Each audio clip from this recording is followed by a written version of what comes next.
tomatoes happens to be like a very serious or major ingredient for Nigerians. There is almost nothing we cook that we do not add tomatoes and pepper to it. But this morning we're focusing on tomatoes as the scarcity of the product is on the increase, and as Nigerian farmers are battling with tuta absoluta. This is a deadly disease that is currently ravaging tomato farms in parts of the country, which has made farmers predict a hike in tomato prices. The latest outbreak of the pest has affected some of the high-producing states for tomatoes, including Kano, Kaduna, Jigawa, Gombe, and Katsina State. So we're taking a closer look at this situation, the effect on diet, consequential impact on the economy, among other things. And joining us to have this conversation is Caroline Elegalam. She's our iBrandTV correspondent, the woman that takes us directly into the market. Good morning, Caroline. Good morning, Zoe. Good morning, Josh. Your market party. So good morning. Market party indeed. All right, let's look at this disease, tuta absoluta. Well, what causes it? What is it like? Tuta absoluta it's a pesticide, like it's a disease. Okay. So it can also be called tomato Ebola.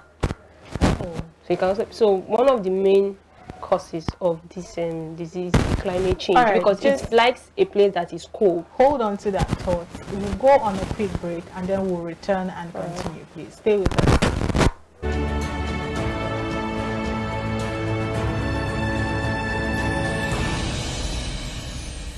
Welcome back. We're still talking tomatoes this morning on iBrandTV Daybreak, and just before we went on that quick break, Caroline, you were telling us about tuta absoluta. What causes this disease and how to deal with it? One of the major causes of tuta absoluta in tomatoes, popularly known as tomato Ebola, is actually climate change.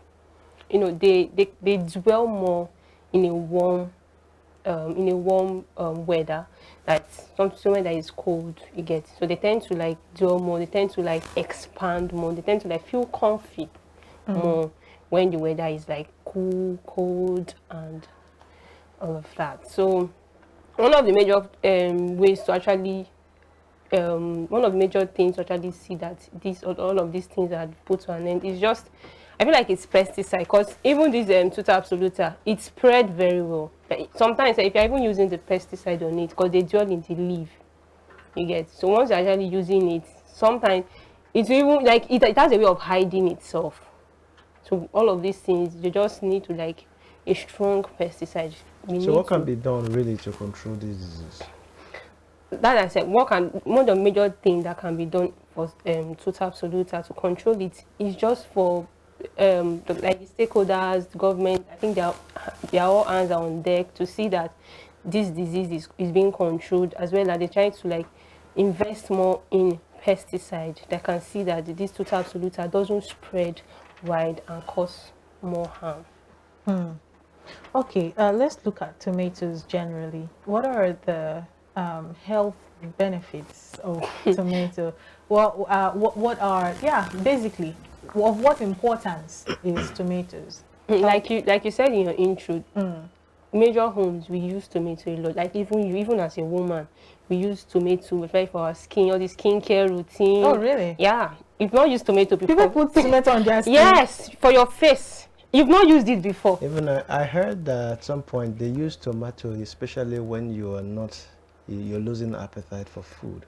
Use it to clean your tongue. Yes, and again, now what the other one for their skincare, most people tell you, if you want to be naturally light, use tomato to rub your face, at least to clear some blemishes in your face, in your skin, and all of that. Like tomato is actually very, very nutritious. Like you said, most people use it as part of their food. A lot of people take it as fruits. Maybe you're on diet, trying to manage. You get my point. You understand? So you see that they tend to like use more of tomato in most of their dishes. You get, because it kind of helps a whole lot of things. It ensures that it aids digestive system. Oh. It aids digestive system. It cures cancer. It has a way of, even for those that smoke, it tends to like most of the effects of smoking. It tends to like curb it. So you get. So all of those, see, tomato has a whole, see, if you start talking about the health benefit of tomato, we will not leave here Okay, let's today. look at the economics of tomato right now. In my intro, I mentioned how that because of this disease and the season, tomato, the prices of tomato is envisaged to be hiked in, you know, a couple of weeks to come. But what is the price of an average basket of tomato right now? Okay, now let me use myself. I went to the market yesterday, my 12 markets, where we see that tomato at least you get it at a cheaper rate, because that is where they bring tomatoes. Most people that even sell, they come to my 12 market to buy, to go and resell wherever they are coming from. God. So I went to the market yesterday to get tomato. In fact, we need to see 500 naira tomato. Like a basket of tomato used to be at least around like 1,525. Go now. If you yourself, you they tell you price, you can't even say like, okay, you know, that you want what's to the do price? Is it up to 7K now? more than. Oh, Because yesterday I went to get at least just small tomato. Let me just use you get. So small tomato. If you fill this cup, like you can literally count this, wow. the tomato inside 500 naira. This one, they're not even, you know, all these malams, at least they're kind of friendly to an extent. You get, you know, when you want to like price, they'll be like, okay, how much you want buy? This one, they'll tell you the price, they'll throw their face away. Like, Wow.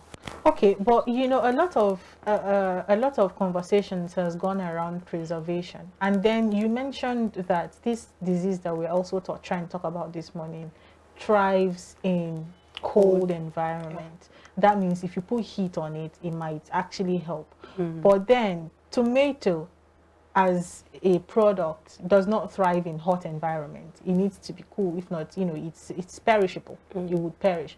How would you suggest that tomatoes be best preserved? Like you've said it already, they need to like this put it in somewhere that is cold in order to preserve it. Probably you have fridge, kind of preserve it inside your refrigerator. And if you don't have refrigerator, you can just blend it, boil it. After boiling it, you can just put groundnut oil. That's for the individual. Yes. I mean, the person that is selling at Mile 12 that has baskets and baskets of tomato, and you know, because prices are going up, people are not buying as much as they would have on a normal day. So you need to keep your products at least make your gain. How do they go about preserving these? Like you said, it's a perishable product. You get my point. So they don't keep it for so long, if not it will get spoiled, because we don't have a lot of storage system in order to preserve tomatoes like this. If you go speak to them, they will tell you they sell it on the go, in order for you not to get spoiled. So they tend to they ensure that at least max 2 days it should be with them. They should have sold everything off. Okay. So when you talk about periods like the scarcity, I'm looking at times where you might not be able to see tomato readily available at a very good price, perhaps because it's scarce. Are there other alternatives that one could go for? I'm talking about those who really consume this food. We have tin tomatoes. We have the dry ones. I don't know if you've seen the dry ones before. Dry? Yes, we have dry tomatoes, yes. Oh. Because that is not as delicious as the soft, the fresh ones. Because if you've used it to cook before, you know the difference. At least you put a whole lot of ingredients for it to at least bring out that flavor and the taste you need. So we have tin tomatoes, we have these dry tomatoes because it's cheaper. Dry tomatoes is cheaper. So when you say dry tomato, are you saying that the juice inside it is gone or what? No, not like the juice is gone.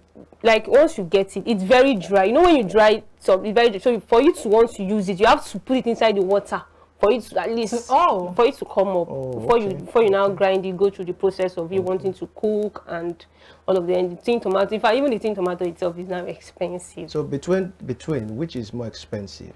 The tin tomato is actually more expensive. I'm talking about the dry. The dry is cheaper than the tin tomatoes. Okay. The dry is cheaper because even when we've not even had this scarcity, most people go for it for at least low budget tomato, so to say. You get at least something that you can buy a bucket at least 200 naira. In fact, if you want to cook stew for 8 people, you are good to go because it's cheap, it's dry, and you can make use of it bit by bit, little by little, till when you exhaust it. Okay, so there has been talks about prices of tomatoes going up. how do you think these farmers can be helped in this type of situation so that them too, they won't be in such a tight corner trying to handle goods that, the prices have gone up, they cannot sell them, and then for the people buying so that they can also be able to afford, buying these products?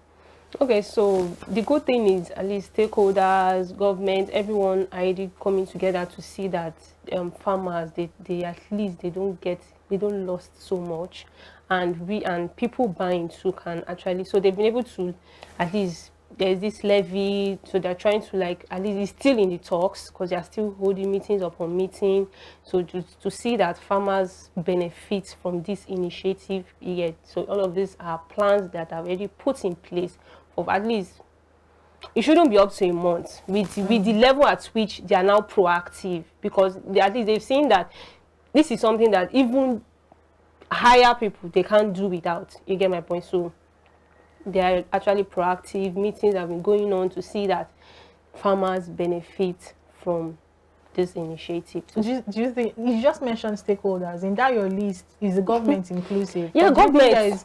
Do you think there is a role that the government has to play in this situation? It does. Government, the role government needs to play is, they are the one, at least stakeholders, they've been able to communicate with them.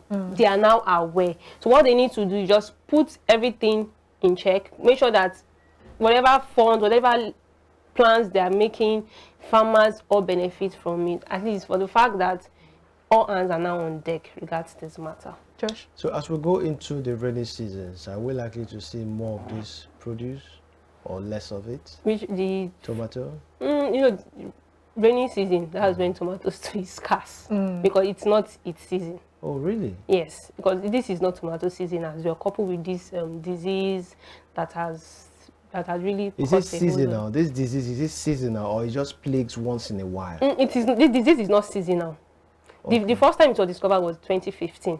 At least since then till now, 2020, 2023 now. So it's just that I feel like they didn't really put a whole lot of, they didn't take cognizance of it repeating itself again. So there was no measure put in place You get to curb it. To curb it. So that's why it actually resurfaced again. So of which everyone is now awake, farmers, stakeholders, even the government, at least they've been able to air their grievance, as the farmers are able to air their grievance regards this disease. So the disease is not seasonal at all.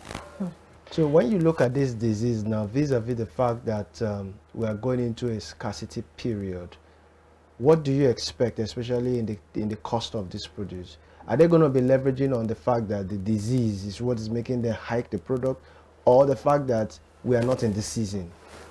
Two things. Farmers are telling you this disease because yes, it's causing so much damages. Plus, we are not in season of tomato. So I feel they're leveraging on both of them actually. But this disease, just that it came in full force unexpectedly, which has really caused a whole lot of destruction for these farmers. So they are just interwoven. They are just, so the consumers are the receiving end. Exactly. So that's everybody just find a way. No, Nigerians now we always survive. We chest things. We try to at least survive in situations like this. In this case now, I'm looking at where manufacturers of tin tomato now comes in. Don't you think they might also want to leverage on that now?